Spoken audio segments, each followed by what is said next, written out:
আসসালামু আলাইকুম রহমতুল্লাহি অবরকাতুহু। সম্মানিত দর্শক, আমাদের রাজনীতির আদু ভাই জনাব ডক্টর মোহাম্মদ ইউনূস তিনি সাম্প্রতিক সময় ফ্রান্স গিয়েছেন। সত্য মিথ্যা জানি না, বাট আমরা যেটা শুনেছি যে তিনি ফ্রান্সের বেশ বড় মাপের একজন ব্যবসায়ী, তার সেখানে বিশাল বিনিয়োগ রয়েছে এবং ইউরোপের অন্যান্য দেশগুলোর বাইরে তিনি ফ্রান্সে স্বাচ্ছন্দ্য বোধ করেন। তিনি সর্বশেষ বাংলাদেশে যে এসেছেন ক্ষমতায়, মূলত ফ্রান্স থেকে এসেছেন। তিনি যে টুকটাক চিকিৎসা করেন সেটা তিনি ফ্রান্সেই করেন। ফ্রান্সের একটা বিরাট কোম্পানি আছে ড্যানন, এরা ওই দই তৈরি করে। তো এরকম ড্যাননের সঙ্গে একটা জয়েন্ট ভেঞ্চার কোম্পানি তিনি বাংলাদেশে করেছিলেন অনেক আগে, যেখানে ওই জমানাতে ডক্টর মোহাম্মদ ইউনূস 800 crore, ও মাই গড, এখন হয়তো যে সময়তে তিনি 800 কোটি টাকা বিনিয়োগ করে গ্রামীণ ড্যানন এই দইয়ের কারখানা প্রতিষ্ঠা করেছিলেন, সেটা এখনকার জামানাতে মিনিমাম 2000 কোটি টাকা হবে। সেই ব্যবসাটা লাটে উঠছে। তাহলে চিন্তা করুন যে একটা মানুষ কি পরিমাণ ধনসম্পদের মালিক হলে একটা সিঙ্গেল প্রজেক্টে 800 কোটি টাকা বিনিয়োগ করতে পারে। আবার ধরুন এইবার তিনি রাষ্ট্র ক্ষমতায় এসে তার 600 কোটি টাকার কর ছিল, এই 600 কোটি টাকার কর তিনি মকুব করে নিয়েছেন। অন্যদিকে গ্রামীণ ফোনে তার যে শেয়ার, তো গ্রামীণ ফোনে তার যে শেয়ার অনুযায়ী তার যে লভ্যাংশ, সেই লভ্যাংশ হিসেবে গ্রামীণ ফোন থেকে এই লভ্যাংশ হিসেবে 1200 কোটি টাকা তিনি নিয়ে নিয়েছেন এই রাষ্ট্র ক্ষমতাকে ব্যবহার করে। এখন গ্রামীণ ফোনের একটা বিরাট অংশের মালিক ডক্টর মোহাম্মদ ইউনূসের যে প্রতিষ্ঠান গ্রামীণ টেলিকম, আর অন্য অংশের মালিক হলো টেলিনর কোম্পানি, নরওয়ের যে কোম্পানি, সেই মূল কোম্পানি, মাদার কোম্পানি টেলিনর। তো এই যে টেলিনর কোম্পানিটি আবার বাংলাদেশে কি করেছে, এই গ্রামীণ ফোনকে পাবলিক লিমিটেড কোম্পানি করেছে। তো পাবলিক লিমিটেড কোম্পানি হিসেবে শেয়ার মার্কেটের অবস্থা ভালো না হওয়ার কারণে তারা যারা শেয়ার হোল্ডার রয়েছে, বাজার থেকে যারা শেয়ার কিনেছে গ্রামীণ ফোনের শেয়ার, তাদেরকে পর্যাপ্ত যাকে বলা হয় ডিভিডেন্ড, অর্থাৎ তারা যে লাভ করেছে সেই লাভ তারা নিতে পারছে না, বিকজ এটা প্রফিটেবল নয়। দ্বিতীয় যে সমস্যা সেটা হলো তাদের সঙ্গে বিআরটি এর একটা ঝামেলা আছে। বিআরটি এর তরঙ্গ বরাদ্দ নিয়ে, কল ড্রপ নিয়ে এবং অন্যান্য ট্যারিফ নিয়ে ভীষণ ঝামেলা। বিআরটি আনুমানিক প্রায় 6000 কোটি টাকা সেখানে গ্রামীণ ফোনের কাছে তারা দাবি করছে। দীর্ঘদিন ধরে এটা নিয়ে মামলা চলছে, মোকদ্দমা চলছে।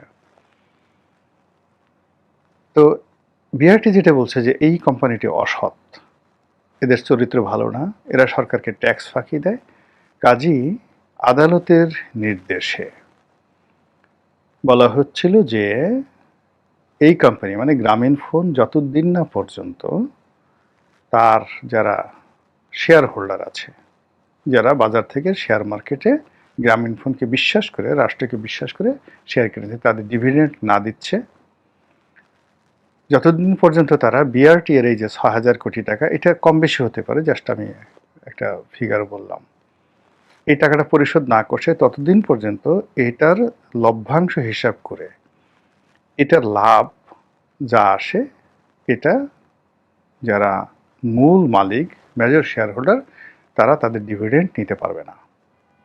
তো সেই অনুযায়ী ডক্টর মোহাম্মদ ইউনূসের যে শেয়ার আছে, সেই শেয়ারের এগেনস্টে যে 1200 কোটি টাকা ছিল, সেই টাকাটা ওখানে ফ্রিজ করা ছিল।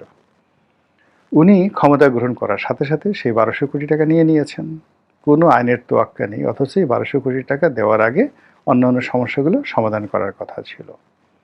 এটা পেপার পত্রিকায় আসছে হালকাভাবে, কিন্তু যেহেতু তার ক্ষমতা ছিল, মবের ভয়ে তখন কেউ কথা বলেনি, যদিও আমি ওই সময়টাতে যথাসম্ভব কথা বলেছি।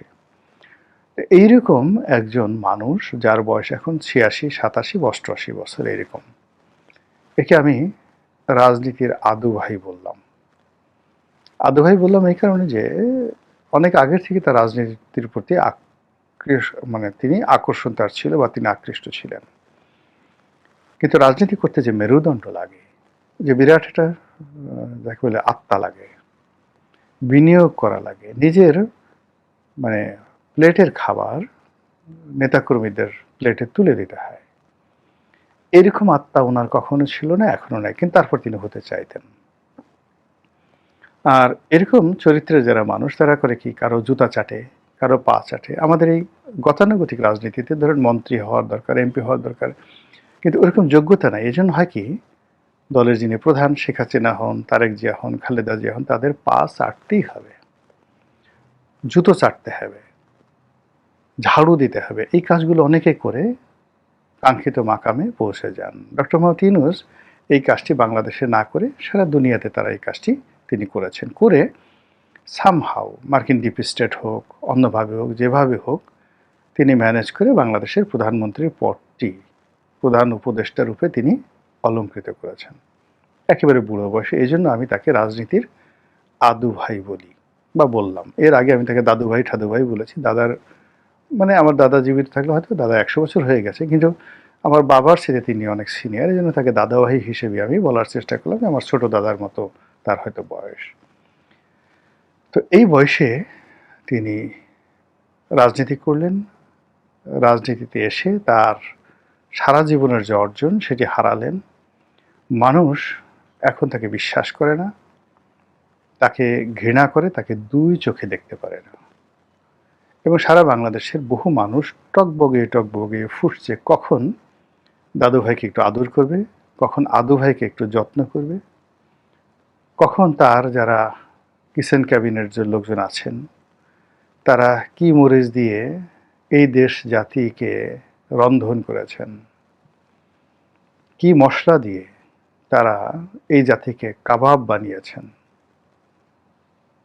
এই জিনিসগুলো জনগণ এখন জানতে চায়। হন্যে হয়ে মানুষ খুঁজছে কিচেন ক্যাবিনেটে কি হতো, কারা কারা এই কিচেন ক্যাবিনেটের সদস্য ছিল, এবং ওখানে আসলে কি হতো, এবং এই লোকগুলো যে আমেরিকা দালাল হয়ে গেল, বা এই লোক যে মার্কিন ডিপ স্টেটের এজেন্ট হয়ে গেল, স্বার্থ কী ছিল, তারা কি পেয়েছে, আর তারা সেই প্রাপ্তির বিনিময়ে এই দেশের কতটা সর্বনাশ করেছে, এগুলো নিয়ে এখন মানুষ চুলচেরা হিসাব করছে, বিশ্লেষণ করছে। প্রায় প্রতিদিনই ডক্টর মোহাম্মদ ইউনূসের বিরুদ্ধে ক্ষোভ বাড়ছে, জনরোষ বাড়ছে। এটা উল্কাপিণ্ডের মতো বাংলার আকাশে বাতাসে ঘুরে বেড়াচ্ছে। মানুষের রাগ, উল্কা যেভাবে প্রবল বেগে বায়ুর যে স্তর রয়েছে, স্তর ভেদ করে এসে জ্বালিয়ে পুড়ে ছারখার করে দেয় সব কিছু, ওইরকম মানুষের রাগ উল্কার গতিতে ছুটছে, সারা বাংলাদেশে ছুটছে। এবং দাদু ভাই, আদু ভাই এবং তার যারা কিচেন ক্যাবিনেট, তাদের লোকজনের অন্যায় এবং অবিচার খুঁজছে, ছুটছে এবং খুঁজছে। তার বিরুদ্ধে মামলা করার জন্য একাধিক আবেদন, নিবেদন করা হয়েছে। তারপর মিছিল হয়েছে, মিটিং হয়েছে এবং হচ্ছে। সরকার আপাতত তাকে প্রোটেকশন দিচ্ছে, প্রাণান্ত চেষ্টা করছে, কিন্তু সরকার আসলে কতদিন এটা দিতে পারবে? এর কারণ হলো সরকারেরও একটা লিমিটেশন আছে, আর সরকারের সমস্যাগুলো কিন্তু ডে বাই ডে বাড়ছে। সরকার যে খুব সাধ্য হাতে তুলে দিচ্ছে তা নয়। এখন এই যে আমেরিকার সঙ্গে যে গোলামি চুক্তি হয়েছে, এই জন্য সবাই বলছে যে এখানে ডক্টর ইউনূস সরকার, এনসিপি, তারপর জামাত একেবারে মায়ের পেটের ভাইয়ের মতো কাঁধে কাঁধ মিলিয়ে, গলায় গলা মিলিয়ে, একে অপরের সঙ্গে জড়াজড়ি করে পুরো এই চুক্তিটি তারা করেছে। জামাত অবশ্য বলার চেষ্টা করছে আমরা করিনি, আমরা জানি না, কিচ্ছু জানি না, কিন্তু এনসিপি এখন পর্যন্ত তেমন কিছু বলেনি। অন্যদিকে ডক্টর মোহাম্মদ ইউনূস তো তার বলার কোনো ভাষা নেই, আর তারেক রহমান সাহেবও কিচ্ছু বলেননি। এবং যতই দিন যাচ্ছে তত বিএনপির বিরুদ্ধে এই চুক্তি করা, এই চুক্তি করে ক্ষমতায় আসা, এই চুক্তি বাস্তবায়নের মাধ্যমে দেশের ১২টা বাজানো নিয়ে মানুষ বিতর্ক করছে। এই বিতর্ক থাকবে না। এই বিতর্ক একসময় বিক্ষোভে পরিণত হবে। এবং এই যে বিএনপি, তার বাইরে যে রাজনৈতিক দলগুলো রয়েছে, অর্থাৎ যারা গৃহপালিত বিরোধী দল, জাতীয় পার্টির মতো গৃহপালিত বিরোধী দল হিসেবে আছে, যারা আমিদের সঙ্গে মামু হিসেবে আছে তারা, এবং ওই যে সরকারের মধ্যে যারা ইনু, মেনন, তারপরে আরেকজন ছিল কি বড়ুয়া, বিভিন্ন লোকজন, শেখ হাসিনার যারা লেসপেন্সার ছিলেন, এরকম বিএনপিরও বেশ কিছু লেসপেন্সার জুটে গেছে, যারা নামকাওয়াস্তে বিরোধী দল কিন্তু সরকারের অংশীদার। তারা নামকাওয়াস্তে বিরোধী দল কিন্তু বিএনপির যারা সবচেয়ে চাটুকার, সবচেয়ে দালাল, সবচেয়ে অথর্ব, সবচেয়ে অপদার্থ, সেই অপদার্থদের জুতো চাটার জন্য, সেই অপদার্থদের জুতো চেটে নিজেদের গদি রক্ষা করার জন্য এই ইনু এবং মেননের যে পচা ভার্সন, এই পচা ভার্সন বিএনপির মধ্যে ঢুকে গেছে। এরাও এই আমেরিকার এই চুক্তির পার্ট। ফলে কি হলো, মার্কিন এই চুক্তি নিয়ে প্রবল ঘৃণা ছড়িয়ে যাচ্ছে, প্রবল ক্ষোভ তৈরি হচ্ছে, টকবগিয়ে ফুটছে, এবং বিক্ষোভে ফেটে পড়ার জন্য তারা প্রস্তুত হচ্ছে।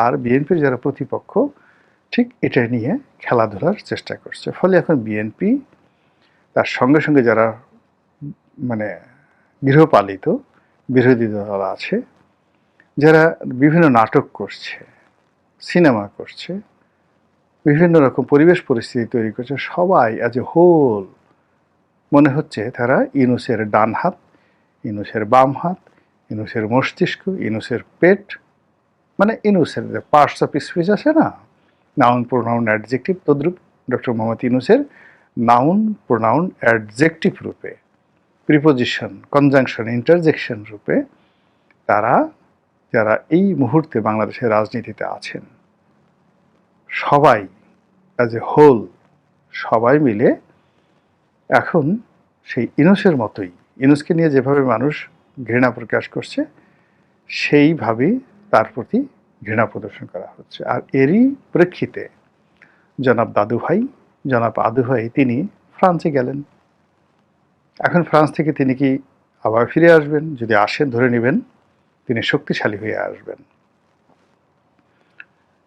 এবং আপনার আমার কপালে আরও বড় বড় মার্কিন চুক্তি আছে, আরও বড় বড় ডোনাল্ড ট্রাম্পের মহিষের গুঁতো আমাদের কপালে আছে। আর যদি তিনি না আসেন, তাহলে চিন্তা করবেন যে এই যে একটা মেরুকরণ হলো, মার্কিন ডিপ স্টেটের একটা মেরুকরণ হলো, এই মেরুকরণটা টিকবে না। সেক্ষেত্রে আমরা দুর্ভোগের মধ্যে পড়ে যাব। থার্ডলি হলো, এই যে ওনার যে সকল লেসপেন্সার যারা ছিলেন এবং এখনও আছেন, তারা প্রতিটি লোক যে যেখানে আছেন, প্রত্যেকটা লোক জনরোষের শিকার হবেন, এবং মব কাকে বলে, কত প্রকার এবং কী কী, তারা হাড়ে হাড়ে টের পাবেন। মহান আল্লাহ আমাদের সবাইকে হেদায়েত দান করুন এবং হেফাজত করুন। আসসালামু আলাইকুম ওয়া রাহমাতুল্লাহি ওয়া বারাকাতুহু।